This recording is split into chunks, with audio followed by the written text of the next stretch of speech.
Buenas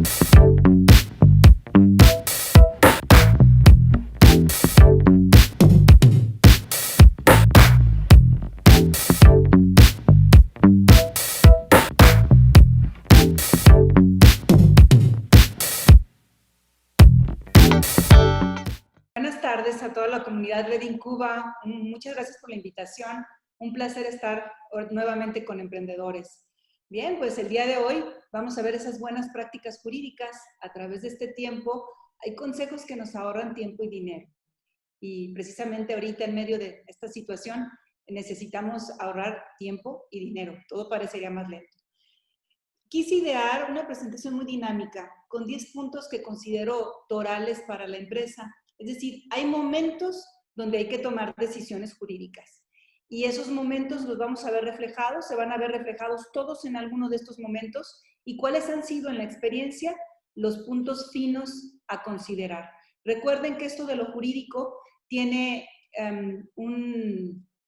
una reticencia por parte de los emprendedores que andan buscando el financiamiento o andan buscando la organización para detonar sus productos y cómo colocarlos bien en el mercado. Entonces, como sentiríamos que nos distrae esto de lo jurídico. Pero ahorita vamos a ver qué tan importante es distraernos y tomar conciencia de ellos. Bueno, el primer punto de estos 10 puntos claves que les voy a platicar hoy es la constitución de la sociedad.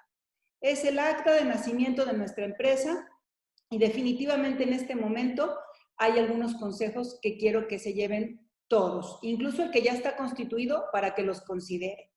Bien, sabemos que el estatuto es la primera norma de la sociedad. Esta acta de nacimiento, bien, es muy importante que se geste a partir de un proyecto a largo plazo. Muchas veces llegan a mi oficina gentes que les urge participar en una licitación, que les urge facturar, o que precisamente ya traen utilidades muy altas como personas físicas y solamente contablemente quieren dar el brinco. Es decir, necesitamos un proyecto a largo plazo para crear una infraestructura legal de esta naturaleza.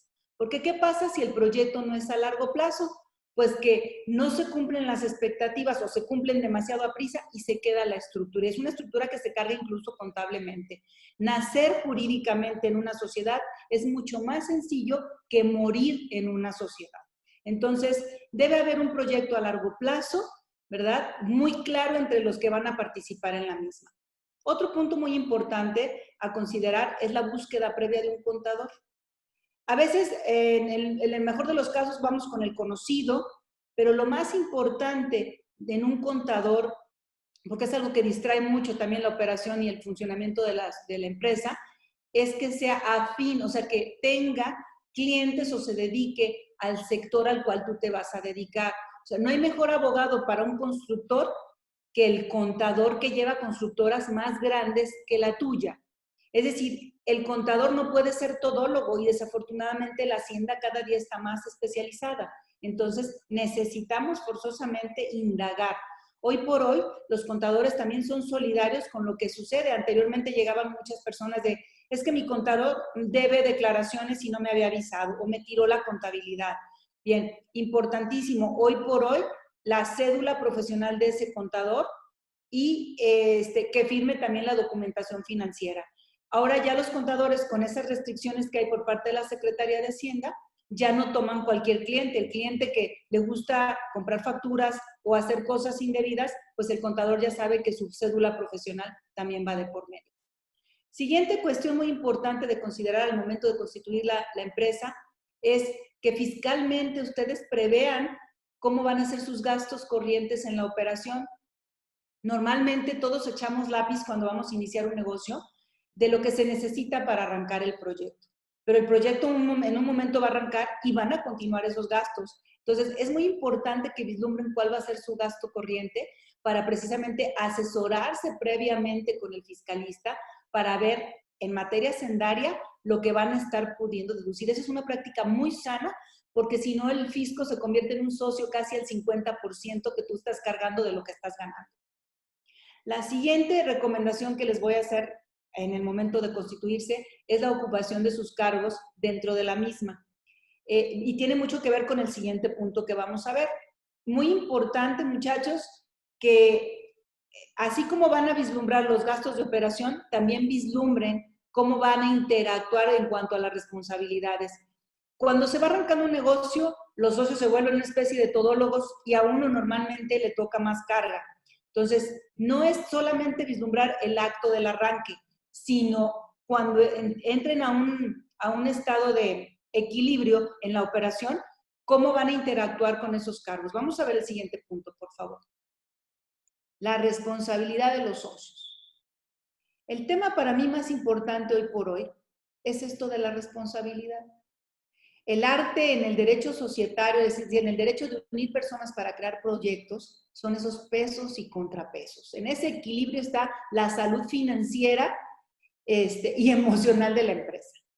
Bien, importante conocer qué implica ocupar un cargo dentro de la sociedad. Por ahí hay socios que se discuten quién va a administrar o hay quien quiere controlar toda la administración y no se da cuenta que el administrador, así como en un inicio es el todopoderoso, también es el todo responsable frente a la autoridad. Hoy por hoy, de unos años para acá recientes, la responsabilidad solidaria de administradores y de comisarios es muy marcada, al grado de que basta 2 ejercicios de no rendir cuentas en una sociedad para que entonces cualquier socio pueda levantar la mano, pedir que se celebre asamblea, quitar del cargo a ese administrador y además fincar una responsabilidad por la operación. Entonces, como les digo yo, el que se lleva se aguanta y cuando vas a ocupar un cargo es importante que sepas la responsabilidad que conlleva llevar la firma social de la empresa. Entonces, tanto comisarios como administradores llevan una responsabilidad adicional. O sea, que si son socios y además administradores y comisarios tienen otra responsabilidad adicional frente a la Hacienda y frente a las demás autoridades.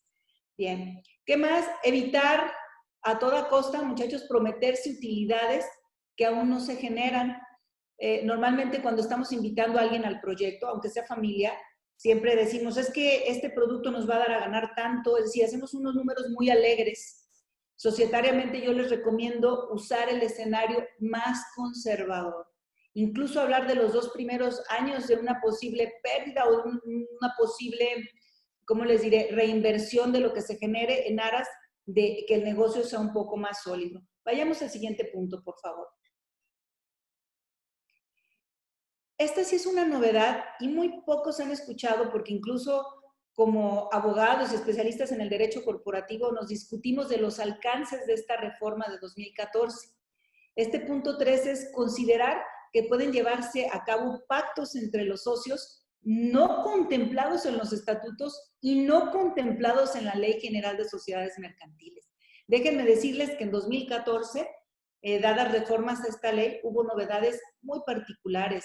Dicen por ahí los especialistas que se liberó la SA, se soltó el pelo, digamos. Y estos son porque dan lugar al paso de pactos parasociales y extraestatutarios. ¿Y eso qué significa? Que anteriormente existían, pero no los reconocía la ley como legales, digámoslo así, porque la verdad absoluta, lo primero que tienen que voltear a ver cuando están dentro de una sociedad son sus estatutos. Esa es su primera ley. Lo que no contempla en sus estatutos, lo contempla la Ley General de Sociedades Mercantiles. Pero ahora, para esas lagunas entre uno y otro, entre el estatuto y la ley, están estos pactos parasociales. Y nada más para dejarles un entremés de hasta dónde se abrió esto, porque hay cosas que causan un escándalo en el ámbito corporativo. Por ejemplo, algo que era muy impensable era que se le pudiera vetar el derecho al voto a un socio. Tú dices, oye, pues si es socio, tiene derecho a votar. Pues a través de estos pactos parasociales pudiera decirse, pues es socio y se le van a rendir cuentas, pero le podemos castigar el derecho a voto. Obviamente tiene que estar previamente acordado y previamente por escrito, pero aquí lo interesante es que esos acuerdos, la ley no les pide mayor formalidad, o sea, solamente tienen que ser por escrito y estar acordado entre las partes. ¿Cuál es su límite de estos pactos parasociales o extraestatutarios? Que no vayan en contra de la ley y en contra de sus estatutos. Es decir, todas las lagunas que actualmente tienen sus estatutos pudieran cobijarse con una realidad material. Por ejemplo, en muchos estatutos no se prevén las causales de exclusión de un socio, parecería que sí, pero les puedo asegurar que en la mayoría no están. El que puedas, o como les decía yo, voto o mecanismos específicos para ciertos asuntos. Es decir, no puede ser tan creativo siempre y cuando no infrinja la ley, lo hagas por escrito y las partes firmen.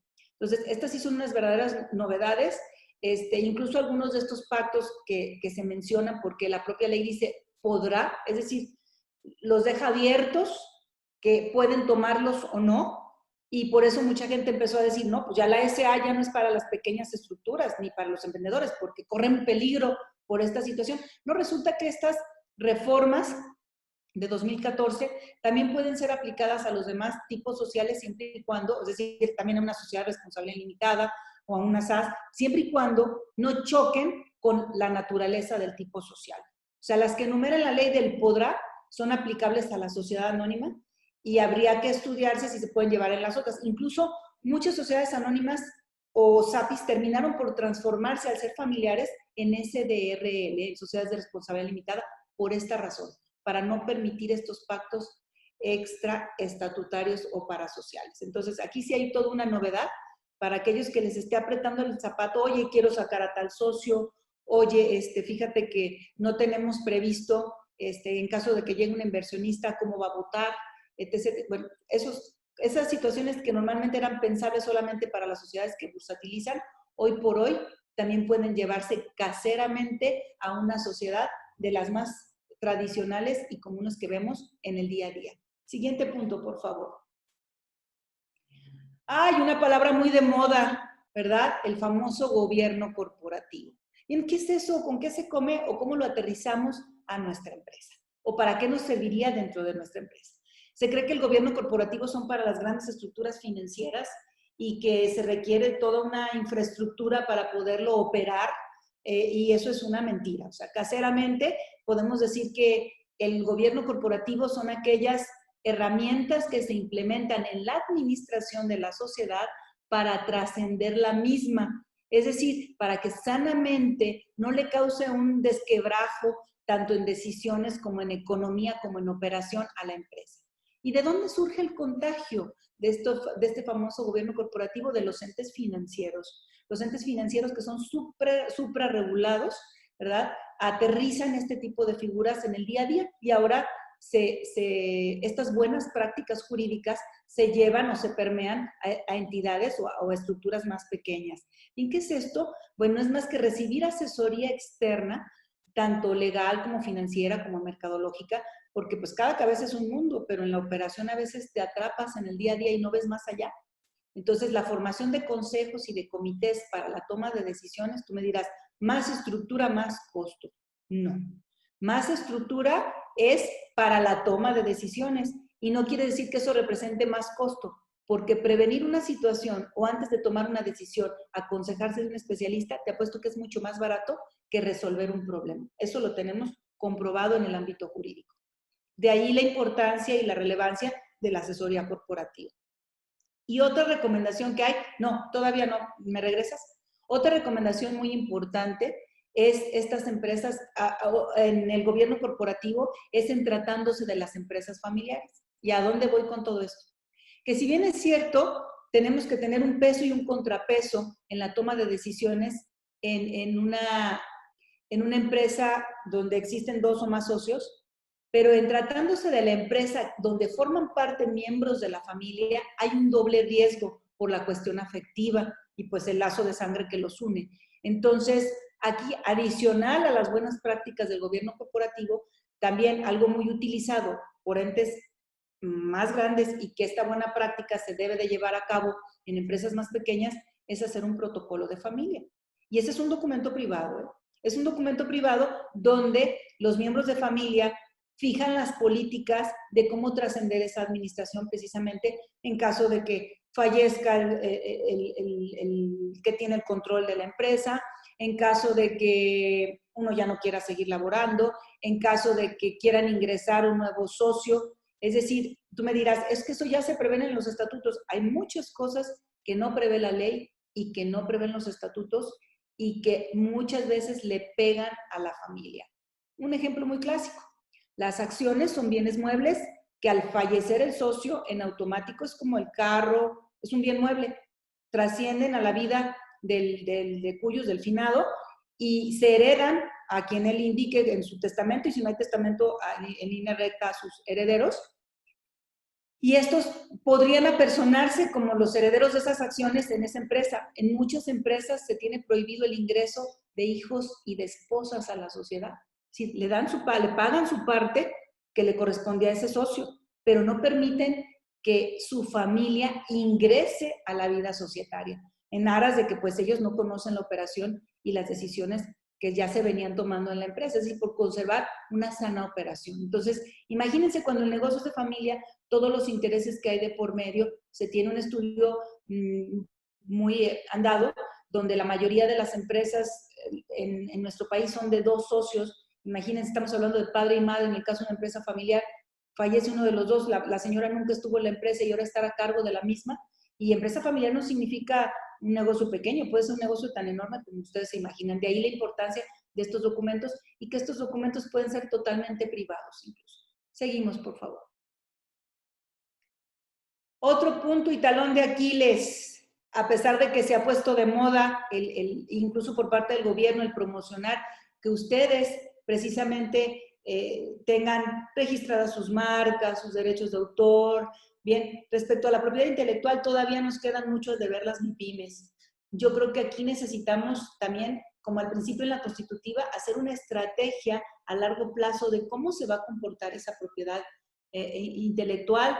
Y bien, por eso les ponía aquí que es muy importante hacer un círculo virtuoso donde el nombre de la sociedad, fíjate, desde el nombre de la sociedad, considere a la marca o no vaya en contra de ella, que tus patentes o tus derechos de autor, tus actividades a corto y mediano plazo tengan una relación con el nombre, eso te va dando identidad, que haya una estrategia contable, es decir, a lo mejor un socio registró la marca y se la arrienda a la sociedad, porque ese es, como dicen, su fita, a la hora del retirarse, él puede recibir regalías, o bien hay otras veces que por estrategia y por cuidado, sobre todo en las patentes, se registran a nombre de una persona moral para que nadie pueda disponer, una sola persona no pueda disponer de ellas. Es decir, la estrategia es muy importante de este negocio sobre nuestro negocio, es un negocio adicional a nuestro negocio, ¿verdad? Y aquí les pongo un ejemplo, el socio que la registró puede cobrar o permitir el uso a la sociedad, dársela arrendando.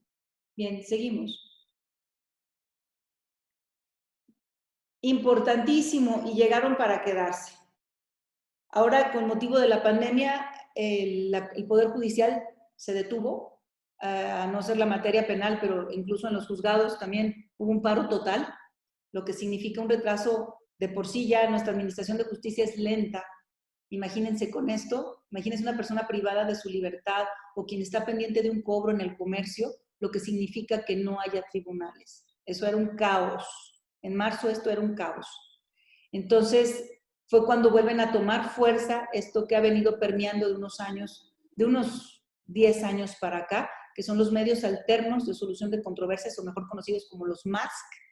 Esto es una justicia restaurativa y en el mundo del comercio son muy utilizados, al grado de que la mayoría de los empresarios siempre buscan brincar tribunales y mejor resolver por estas vías a través de estas tres alternativas que existen en este país, que es la mediación, la conciliación y el arbitraje.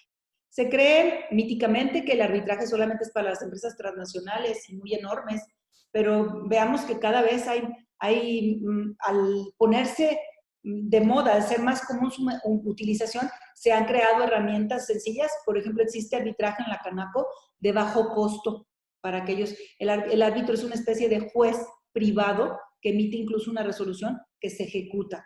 Entonces, te ahorras todo el proceso de un tribunal y un especialista te resuelve. Eso sí, estos medios de solución de controversias tienen algo muy particular. Impera la voluntad de las partes. Es decir, si no hay voluntad de arreglar el problema, no pueden operar ninguna de estas tres figuras. Hay un sometimiento expreso voluntario.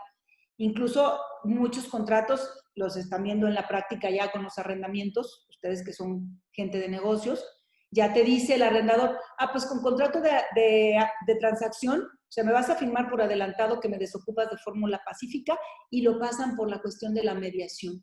Es decir, hay una resolución del mediador donde dice que tú te sometes de buena lid sin ir a los tribunales a desocupar el inmueble en santa paz. Entonces, fíjense cómo cada día se vuelven más comunes por esta situación y que valdría la pena explorar sobre.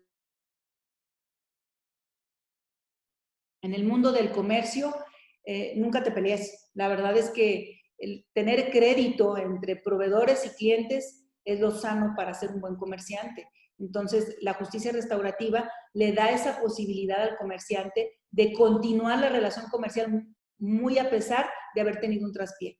Entonces, es un ganar-ganar donde ninguno de los dos se sienta despojado. La diferencia entre las tres, en la mediación, el mediador lo que hace es un intermediario para conciliar los puntos de vista de ambas partes y que ambos descubran y propongan una solución. La conciliación es diferente. En la conciliación el conciliador propone, el especialista propone posibles soluciones y en el arbitraje es como un juez privado. Entonces, digamos que entre las más socorridas, y se los digo a plata pura, en un sinfín de ocasiones me ha tocado en la oficina mediar y conciliar socios con diferencias, incluso negocios de familia. Bien, entonces para que sepan que existen, que son accesibles hoy por hoy, tenemos un Instituto Jalisciense de Justicia Alternativa que opera, que prácticamente es gratuito. El asesor sí te cobra, pero te puedo asegurar que te va a cobrar muchísimo menos que lo que te va a costar un juicio en tiempo y en dinero de abogados. Continuamos. Séptimo punto. Observen cómo a través de estos puntos nos estamos viendo reflejados en alguna situación.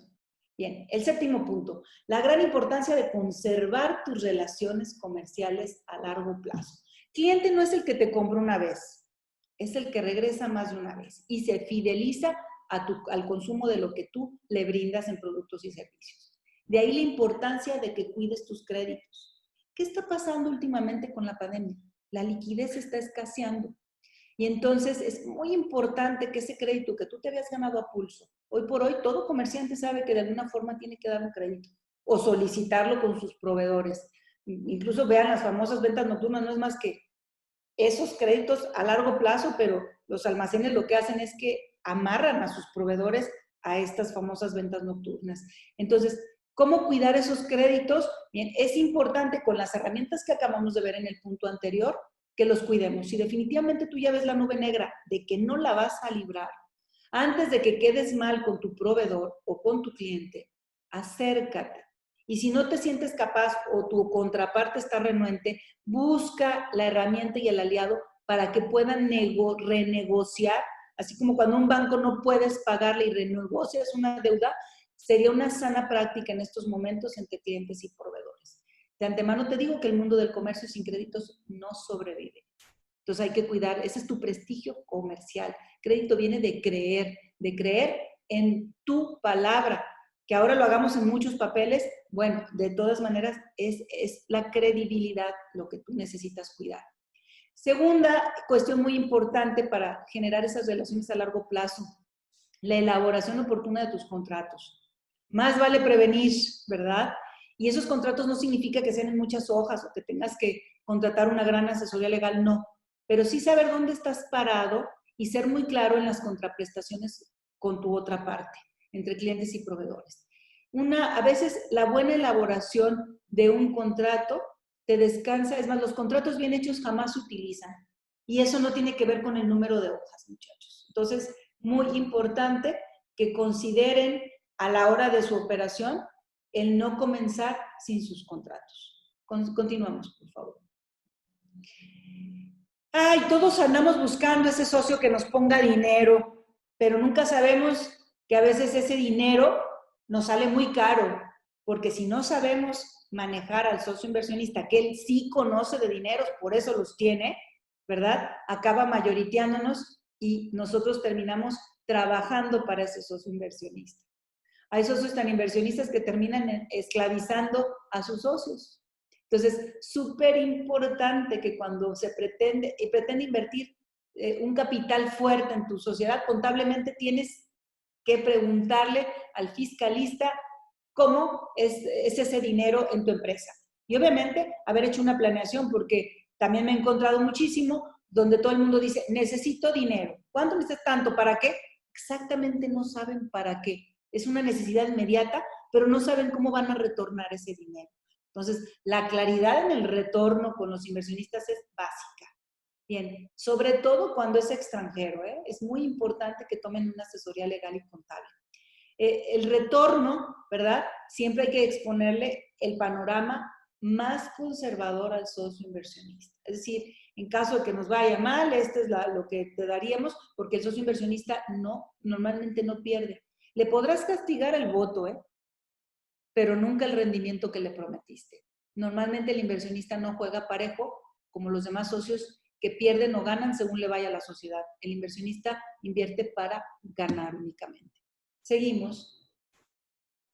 El noveno punto, y muy de moda, sabemos que hay un instituto para devolver al pueblo lo indebido, una ley de extinción de dominio y escuchamos muchísimas cosas. Bueno, todo esto viene a raíz de este punto, el lavado de dinero. Satanizado con el narcotráfico, pero déjenme decirles que esto es más común de lo que se imaginan. Lavado de dinero también es comprar facturas y está penadísimo.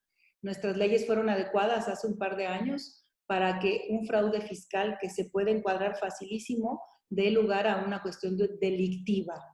Entonces, todos tenemos que enterarnos de este tema, nos guste o no, hagamos o no una actividad vulnerable, porque convivimos con uno de los grandes soplones de Hacienda, todos los que nos dedicamos al comercio, que son los bancos. Entonces, lo primero que tienes que hacer es respecto a esta ley de lavado de dinero, que tiene un nombre muy grande y se conoce como ley antilavado, es que conocer si tu empresa realiza una actividad de estas que enumeran como vulnerable. No, pero pues ¿cómo? O sea, no, las actividades vulnerables ha crecido el listado y no se imaginan qué actividades tan comunes y corrientes.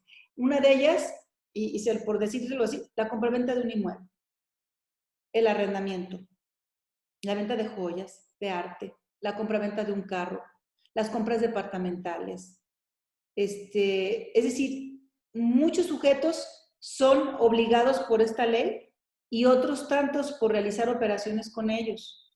Cada vez puede circular menos el efectivo, muchachos. Todo se transparenta por el banco. Hoy por hoy tú no puedes pagar ciertas cantidades de dinero en efectivo. Aunque traigas un costal de dinero, no te lo va a recibir el notario para la compraventa de un inmueble. Si tú vas y haces una venta nocturna de más de 50,000 pesos, esos almacenes están obligados a dar aviso de lo que tú hiciste. Es decir, no nos damos cuenta, pero detrás del telón esto llegó para quedarse y es una imposición a nivel internacional. Los acuerdos son tan fuertes, muchachos, que me ha tocado ver cómo socios inversionistas extranjeros les congelan sus cuentas a pesar de estar legalmente establecidos y dedicarse a operaciones como un restaurante. Es decir, nadie escapamos de esto. Entonces, sépanse que los efectivos son casi como para cosas muy básicas y cada vez tiene que irse transparentando toda su operación a través de los bancos. Bien, te dicen incluso estas leyes qué hacer en caso de conocimiento de una actividad ilícita. Cada vez se prohíbe más el uso de efectivos, incluso hay cantidades tope para algunas operaciones. Hoy por hoy, si tú vas a comprar un inmueble y ese inmueble vale más de 550,000 pesos, hay un monto en UMAS, en esas unidades de medida, que se va actualizando, pero más o menos son 550,000 pesos. Cualquier inmueble puede valer esa cantidad y ya no puedes hacerlo en efectivo. Hay obligación de hacerse a través de los bancos. Hay otras actividades que incluso de menos dinero, estamos hablando de 220,000 pesos. Es decir, solo mediante la intermediación de un ente financiero, que normalmente son los bancos, que transparente de qué cuenta sale la cuenta de origen y la cuenta de destino de ese capital. Entonces, chueco derecho, necesitamos irnos adecuando a esto de las transferencias electrónicas, las ventas electrónicas, y de ahí el siguiente punto. ¿Me das paso, por favor? Bien, ¿qué ocurre respecto al comercio con esto de las firmas electrónicas? Y le puse aquí su equivalencia funcional. Bien, el comercio electrónico no solo se puso de moda por la pandemia, esto ya era una realidad, la compra en portales cada vez más fuerte y utilizada, sobre todo por las nuevas generaciones a través de aplicaciones, que hoy por hoy casi en todos nos obligan a tener aplicaciones. Bien, sépanse que el comercio electrónico va mucho más a prisa que la cuestión legal y que ha sido todo un reto para los legisladores y para los que realmente aterrizan los problemas y los resuelven, esto de las firmas electrónicas, porque incluso trasciende fronteras. Ustedes hoy por hoy compran en Amazon, compran en muchos portales que incluso sus oficinas no residen en México y que deberían de tener un responsable y un domicilio aquí en caso de problemas, y que al día de hoy en las buenas prácticas del comercio esas empresas buscan tener todo el prestigio, pues precisamente para que sea más grande. Hoy por hoy esas empresas cuidan mucho su prestigio, pero digámoslo así, que si llegan a ser más de moda y algunas de esas empresas son fraudulentas, sí es un problema bastante grande porque no hay cómo fincarles fácilmente responsabilidad. Entonces, el comercio electrónico es una realidad, las legislaciones saben que existe, sin embargo, el cómo fincar la responsabilidad se vuelve muy complicado. Pensaríamos que solamente el hacerle clic o firmar con un token o firmar con nuestra fiel que nos da la Secretaría es lo único que hay. No, les informo que hay entes certificadores, al igual como lo hace la Secretaría de Hacienda para las empresas, donde empresas que se dedican al comercio exterior totalmente van y vienen todos los días con contratos firmados de forma electrónica en plataformas especiales para firmas electrónicas. Es decir, está reconocido a nivel mundial, incluso este país se adhiere mediante acuerdos internacionales a una equivalencia funcional totalmente y legalmente reconocida de las firmas electrónicas. Así que mucho cuidado con darle a aceptar sin saber y conocer el funcionamiento de lo que estás contratando. No todo es tan sencillo como una compra-venta de algún producto, sino puede haber incluso la ida y vuelta de contratos. Es muy importante que tú sepas el clic que estás dando porque muchos de esos portales solamente son contratos de adhesión donde tú das para continuar, aceptar, aceptar, aceptar un clic y caminan. Importante decirles que luego estos contratos que pudieran ser entre clientes y proveedores de empresas incluso que pueden brincar fuera o incluso operar nacionalmente, ¿verdad? Pueden a través de estas firmas electrónicas celebrar esos contratos sin ni siquiera estar presentes. Entonces, se puede ir por un correo electrónico, establecer en el contrato que fue mediante correo electrónico y que con la aceptación de ese correo es como haber firmado. Hay una equivalencia funcional en los correos electrónicos si se establece como un correo oficial para los comunicados. Así como estableces en un contrato los tribunales y ahora le vas a poner que te sometes a los medios alternativos de justicia alternativa, como es la mediación de aquí de Jalisco, por ejemplo, pues así hoy por hoy podrías decir que en lugar del domicilio que tienes ahí va a ser tu correo electrónico y donde un correo de confirmación en automático es una aceptación o una firma de un contrato. Entonces, las obligaciones contractuales también pueden circular por correo electrónico. El Código Civil Federal y el Código Estatal reconoce las firmas electrónicas y obviamente ustedes me dirán, oye, pero es que para echar a andar una firma electrónica necesitas un portal. Existen portales privados que permiten hacer el clic, el match de esas firmas electrónicas. Entonces, creo que a través de estos 10 consejos estamos hablando de un panorama actualizado, de puntos muy finos, prácticos, para que puedan robustecer su operación y proyectarse pues como empresa muchísimo más sólidas a largo plazo. Quedo a sus órdenes, aquí están mis datos y abierta a preguntas y respuestas. Gracias. Moni, muchísimas gracias. Como siempre, todas las veces que hemos colaborado, información de primera y actualizada, sobre todo, que nos compartes a nosotros y a todos nuestros emprendedores. Primero que nada, antes de pasar a la sesión de preguntas, agradecerle a todas las personas. Hoy tuvimos casa llena, tuvimos 100 participantes y todavía hay gente que quiere entrar, cosa que nos da muchísimo gusto. Hoy estamos terminando temporada y terminamos con broche de oro, por supuesto, con un excelente ponente.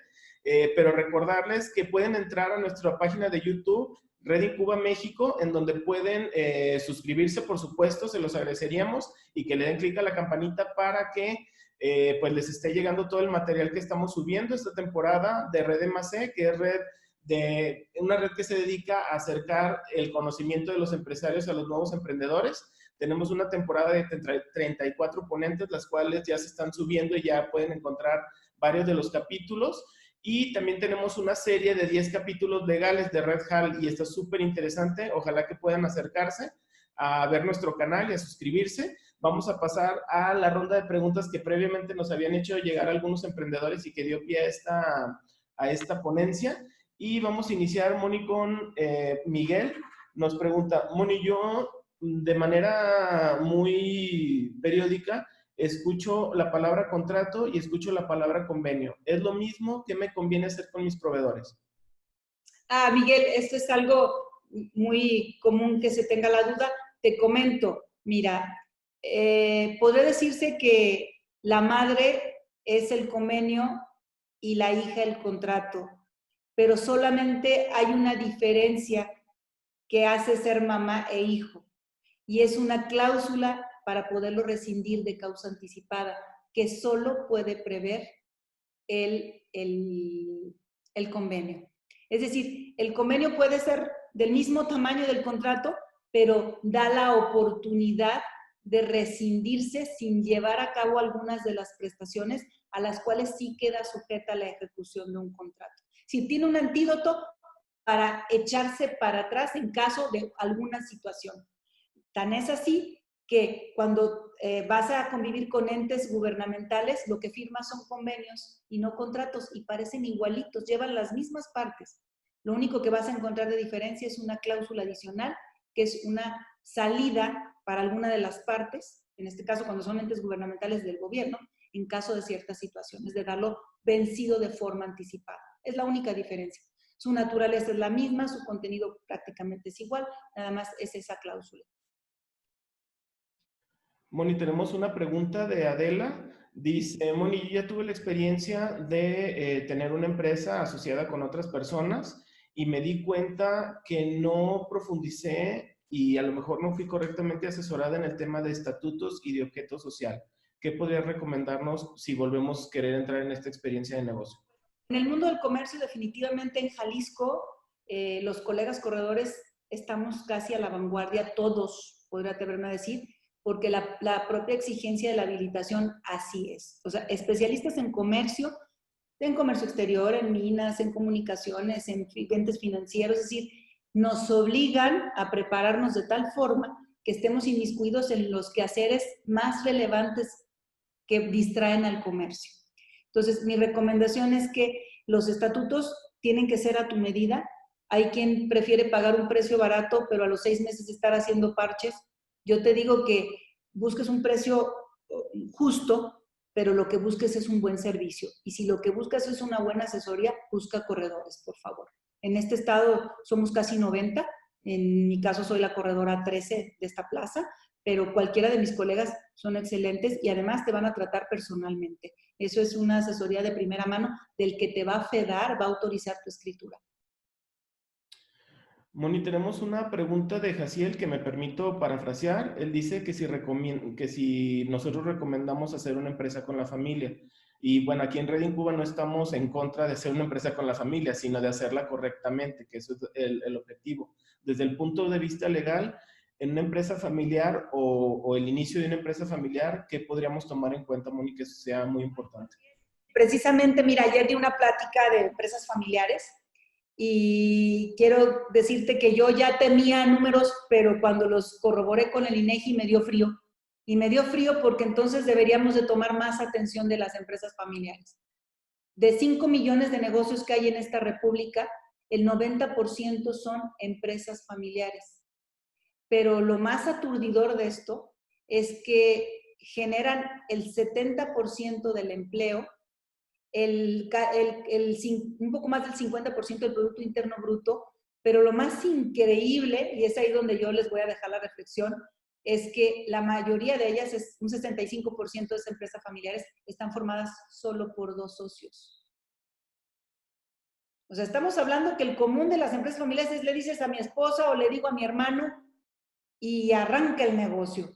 El problema es todo lo que se gesta familiarmente y les digo porque es un día a día. Ahorita tengo empresas donde falleció el papá y los hijos nunca se enteraron de la empresa y la señora tampoco, y entonces la empresa, ¿cómo va a caminar?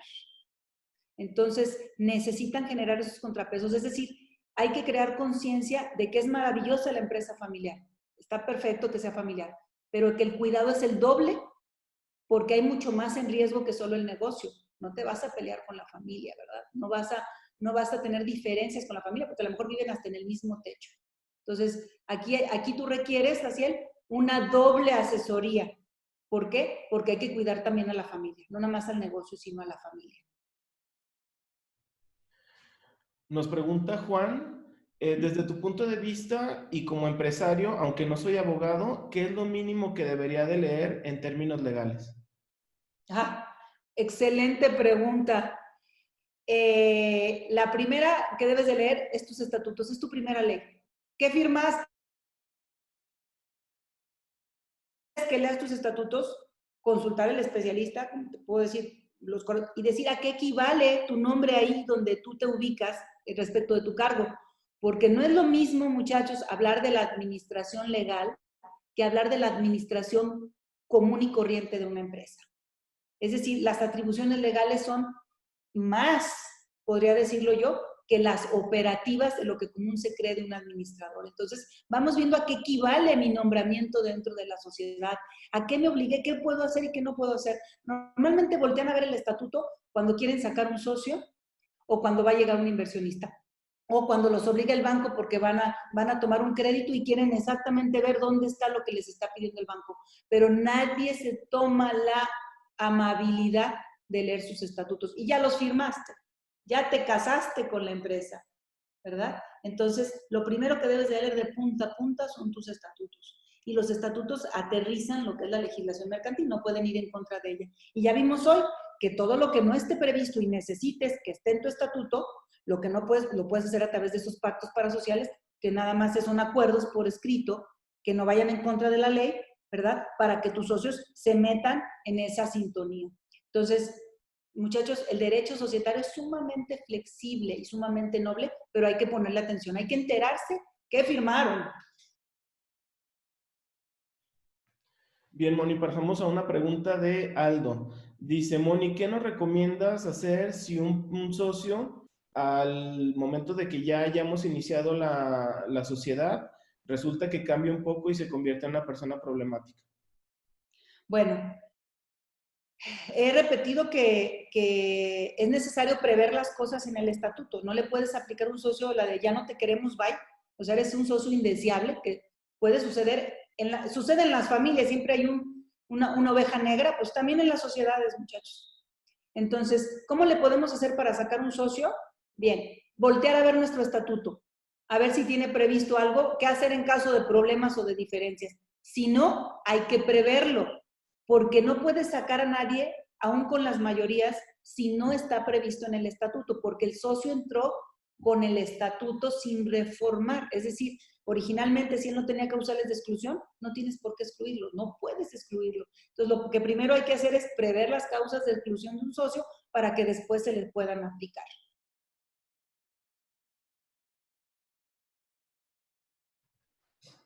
Ok, continuamos con otra pregunta de Josefina. Dice, Moni, ¿podrías por favor profundizar un poco en qué significa que un contador sea solidario? Ah, ya les hizo ruido. Quiero que sepan que la Secretaría de Hacienda, por ejemplo, para algunos movimientos societarios, ya nos pide la cédula del contador.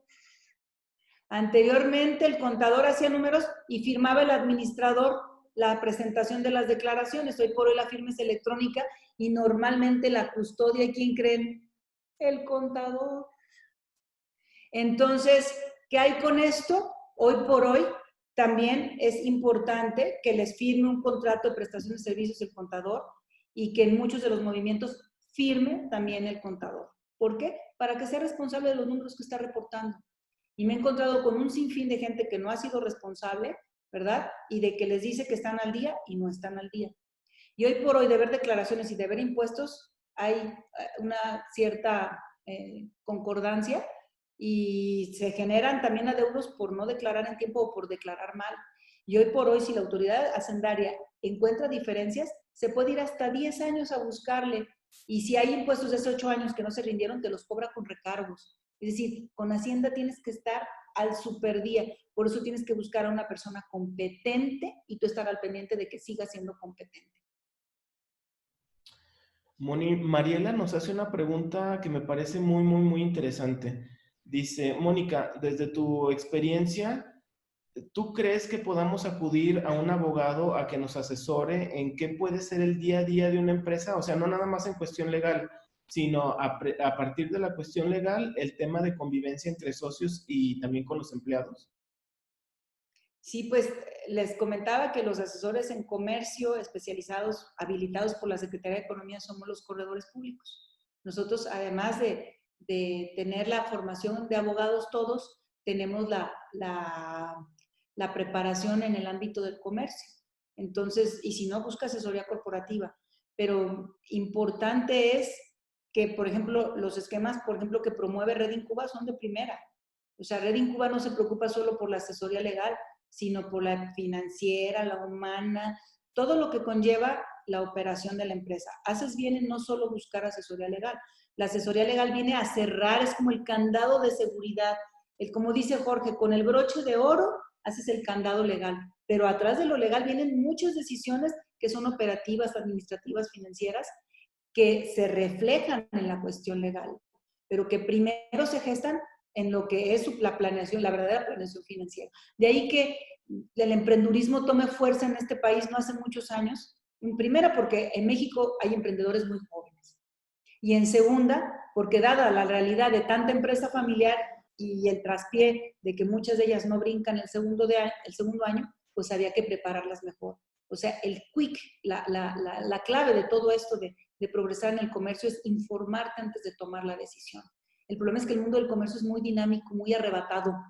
El día a día difícilmente te distrae o te permite hacer un tiempo para consultar legalmente la decisión que estás tomando en este momento. El plazo que te voy a dar con esto que me estás comprando, o oye, si te compro más, ¿qué descuento me vas a dar? No lo reflexionas, lo haces en ese momento y te va comiendo el día a día. El uso y costumbre ha sido una regla imperante a través de la historia en el comercio. Entonces, sí, yo sí te recomiendo que busques a tu corredor de preferencia. Moni, el día de hoy pues tuvimos una audiencia muy, muy grande y entre ellos mandarles un saludo a todas las personas de los diferentes programas en los que hemos participado con los municipios aquí en Jalisco, con Guadalajara, con Tlaquepaque, entre otros, y también del interior del estado. Tú, bueno, participaste con nosotros al inicio de la etapa en los primeros 2 años y conoces más o menos las características de los proyectos de ellos y de ellas.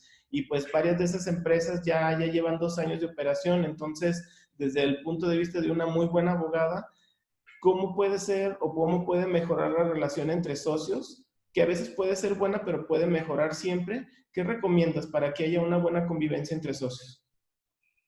¿Recuerdan un punto donde les dije algo que se escucha muy rimbombante, que es el gobierno corporativo?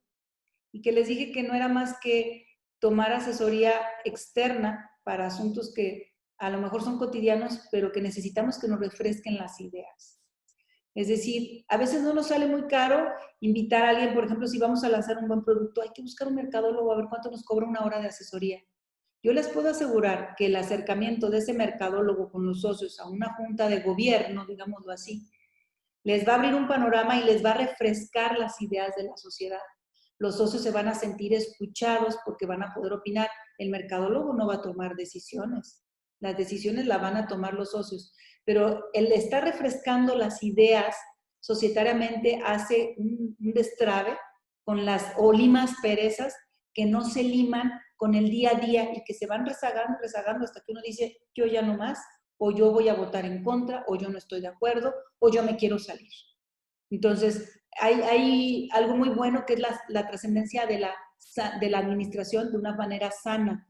Es decir, así como los futbolistas tienen su época de gloria y necesitan dejar la estafeta en sus épocas de gloria, precisamente para darle paso a la sangre nueva, así deberíamos de ser en la empresa para precisamente darle paso pues, a esto que está cambiante, ¿no? Ahorita, por ejemplo, todo lo electrónico, les paso un chisme, el dinero electrónico ya llegó a México, o sea, los famosos BITs, ya llegaron las primeras empresas fintech al país legalmente establecidas, o sea, ya hay casas cambiarias de dinero electrónico, o sea, ¿qué nos da a entender? Los bancos ya por hoy, ya cada vez tienes que ir menos al banco.